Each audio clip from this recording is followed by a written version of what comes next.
always knew when choosing my major that it had to be something that could take me towards my path of medicine. So since I was younger, I knew I wanted to be a doctor, and I felt that biology was the best major that I could pursue in order to obtain that goal and go on to medical school. In my thought process of becoming a field intern, I wanted to do something that I am not 100% comfortable with. So I'm biologist, medicine, that's my field, that's what I know I want to do. So I never saw myself in a forest or anything involved in nature, to be honest.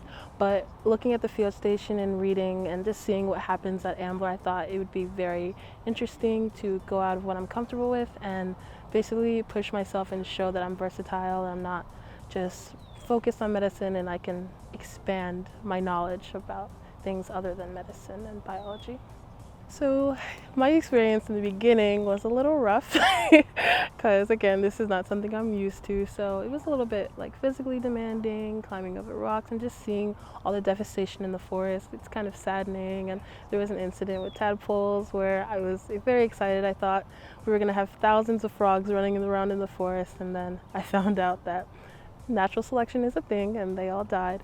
So definitely in the beginning it took some getting used to, but now I come here every day and I'm very excited and I'm learning more and more every day, and I definitely know I'm growing in my knowledge of nature, trees, and definitely enjoying this process and the experience.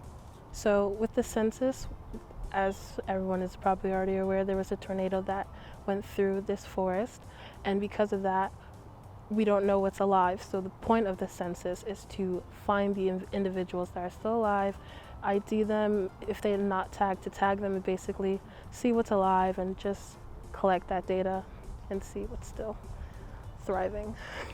So my personal project is looking at the animal species in the forest and comparing the behaviors and the way they forage for food and just their overall activity, and comparing all that data to the data that we collect now to what was occurring before the tornado in the forest.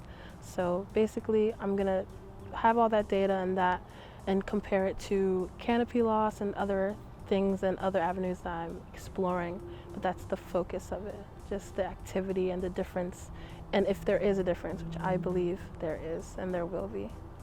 So I definitely didn't expect to get any type of hands-on experience. So in my senior year, it kind of feels like, oh, it's already too late, like I should have done more, but I definitely think that getting this hands-on experience is, again, helping me grow, and just, it's definitely a benefit, and it definitely is different from what I'm normally used to. So I think with this hands-on experience, I know I can now challenge myself to do more things and be more hands-on with things and not be very reluctant, because reluctance is something that I struggle with. But with this experience, I think that's something that I'm slowly overcoming and being more confident in things that I can do, especially when they're hands-on.